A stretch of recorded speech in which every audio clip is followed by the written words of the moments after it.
I first got into stunt work as a result of another career choice that didn't go well for me. I was in the armed forces, and I had gone through an officer training program. And I was a newly minted lieutenant, and there was a bit of a training mishap that caused 5 of us to have to be medically discharged, and I was one of them. And when I got home, I was confused. I didn't know what to do with myself, and tried going back to school. Didn't know what to do for a job because my career that I had picked was over. And I saw an ad for a stunt school, which I don't recommend, but at the time it was something that, you know, my ears perked up when I saw that. And I went to this stunt school and realized pretty quick that it was a bit of a scam, but it allowed me to see how things went, and I wound up on a film all those years ago because they were looking for a lot of people to drive background cars. And I wound up there. I was asked to exit my van pretty quickly, and I thought I'd screwed up and I was gonna go home. And then someone said, no, the director wants to talk to you. And so I thought I was even more trouble than I at first figured. And he said to me, no, not in trouble. We want to know if you can go through that second floor window up there. I'm a big guy, and I guess they wanted a thug look. And I was honest. I said, I don't think it's going to stop me. So he chuckled at that, and he said, okay, you do it. It was turned out to be real glass. It was not the highest budget film, and but it went well, and I got 2 permits for that, and that's how I got into Actra. And 6 months later, I was in the union, and that was 30 years ago, and I've been doing it ever since. You know, most of the stuff we do is not life-threatening. It's more of a skill thing and getting it right. But I'd say 2 or 3 times a year, I used to get something that would, you know, give me pause. And on a couple of occasions, I rewrote my will the night before, and I'm not gonna lie, you know, that's something you think about too. And then someone will say to you, then why are you doing it? And I have no answer to that right now. But yeah, there's been a couple, and one of them was probably the biggest car stunt ever done in this town, and there was 4 of us in there, each in our own cars, and it was a huge setup, and it went amazingly. It's probably one of the best things I've ever done. But yeah, there's jobs like that that do. Listen, if you're not just a little scared every time, then you're going to get cocky and something's going to go. You're going to miss something. You've got to stay a little on the edge. Challenge-wise, in terms of the actual stunt job, I'd say training. You know, some of the stuff we do involves vehicles, and it's not easy to find a place to go. You know, where Mel's is standing now used to be an abandoned runway many years ago when they had short takeoff and landing during Man in His World, and they converted that into a parking lot, so it was all paved, and then the police started to use it to train, and we used to go there. It was the only place we had. But when it comes to you know, difficulties for stunt people, I'd say training, you know, getting access to the kind of equipment we use now. You know, not everybody has a high-powered winch lying around in the garage, so working with those is tough. You've got to get together sometimes as a group and maybe rent something, you know, it's not cheap, and then you need space. But in terms of being a stunt person now, that's a challenge. Just working is a challenge. There's quite a lot of stunt people now, and I wouldn't say there's proportionately more films to go around. So there's a lot more competition just to get a job, you know, and you know, I'm fortunate in the sense that I'm not in the box. I was 6'7" when I started. I'm not anymore, but that was a pretty unique little thing that I had there, and it got me a lot of work, and I obviously didn't have a lot of competition. So there's a thing I call 6-foot-itis, which is a lot of stunt guys are 5'10" to 6 foot, and most of the actors that are doubled are in that height range. So it's tough to get a good job like that when you're competing against 100 other guys. So yeah, that's probably the toughest thing. I've had many surgeries, my left leg, both shoulders, spine, things like that. These things happen, and there's no blame, you know. I've never had an injury on set where I could say it was someone else's fault. Maybe little things where another guy wasn't paying attention and maybe I got a little cut or something. But the special effects people have always been great. You know, there was an accident with a timing issue once. But again, you know, when you walk onto set and you've signed your risk contract, you know, you need to understand that something can happen. You have to be prepared for that. You can't go in there thinking you're going to blame somebody unless it was an outright bad move. but I have no regrets. And a lot of our injuries are chronic in the sense that, you know, we might start with a small injury, something that's nagging, but because we're afraid not to work, we don't get it dealt with right away. And that nagging injury starts to snowball, and then you hurt it again, and it gets worse and worse, and eventually the component just lets go, and it doesn't even happen on set.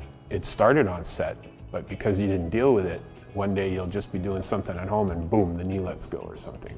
There are stunt people who have been hurt on set, and quite badly, and it does happen, but I've always been fortunate that I've been able to drag myself home or to the hospital without any assistance and deal with it on my own. You know, I don't know what makes you sit up one day and say, I want to be a stunt coordinator. Sometimes it's lack of work, to be perfectly honest. You know, it's just another avenue, and it's something you have to start thinking about, because when you get older, you're not the first guy they call anymore for a regular stunt job.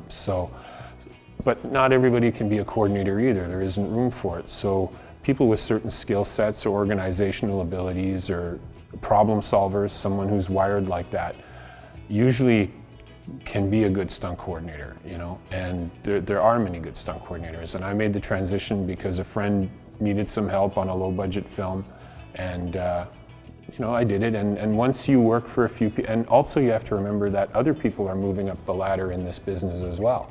And someone who was a unit manager once now is a production manager.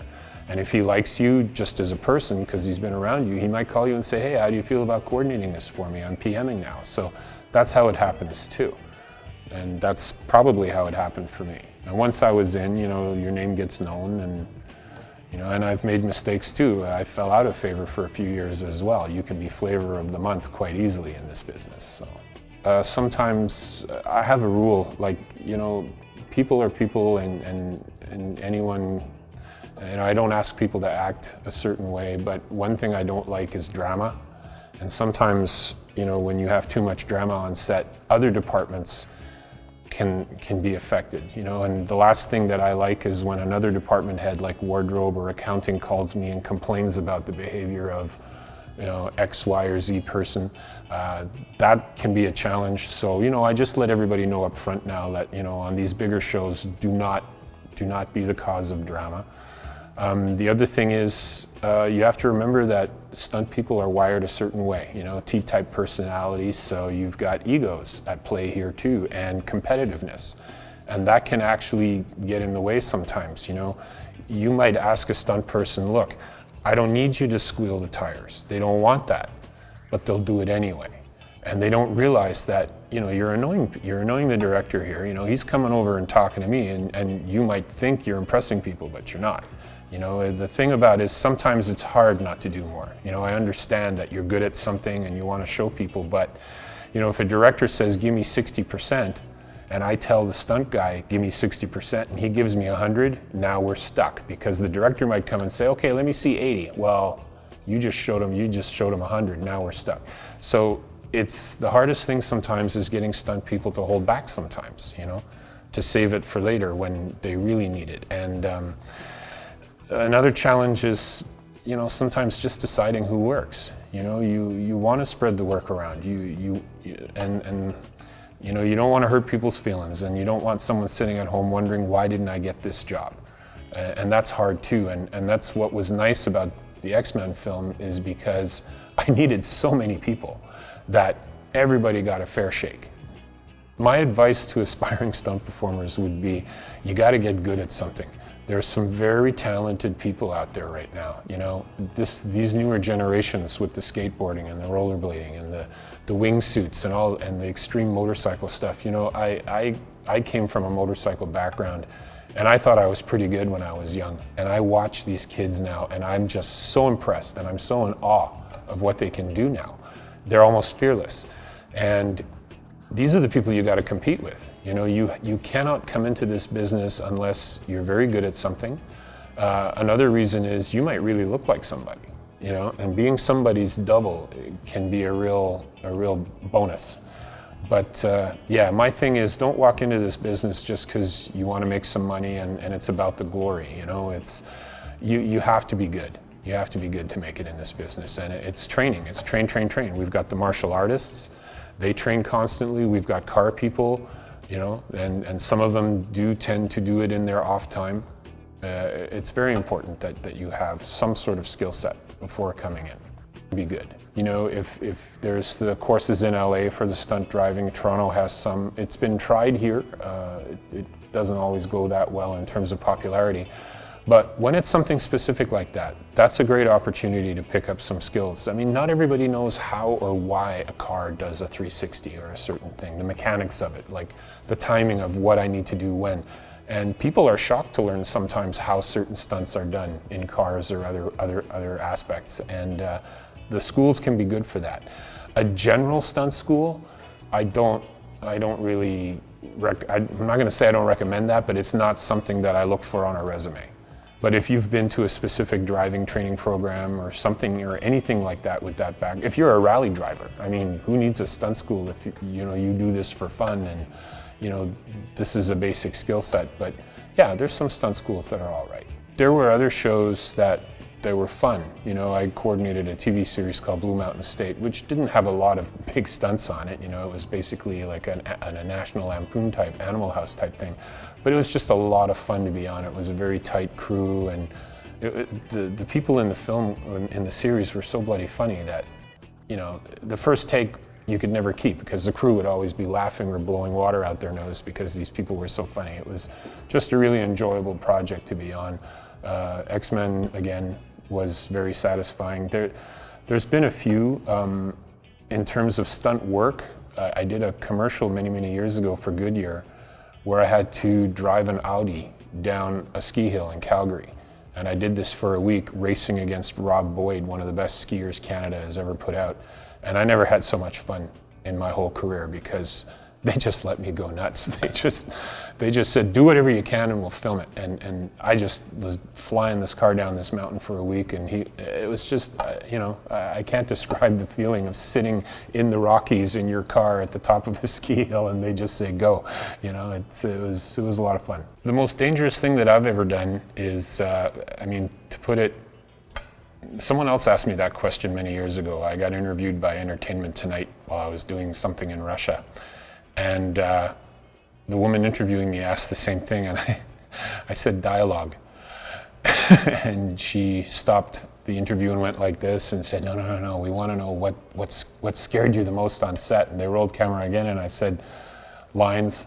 And I got to tell you, like, I would rather be naked on fire falling off a skyscraper than someone giving me more than 2 words to say. I swear to God, because that to me is probably the scariest thing I have to do. I would get into a car getting ready to do a flip or something, a pipe roll, and I might be a little nervous, but I've done it before and I'm cool with it. But if you hand me sides and I notice that my character has things to say, I'll start shaking and sweating, and I'll say those 2 words over and over because I don't know how to say them.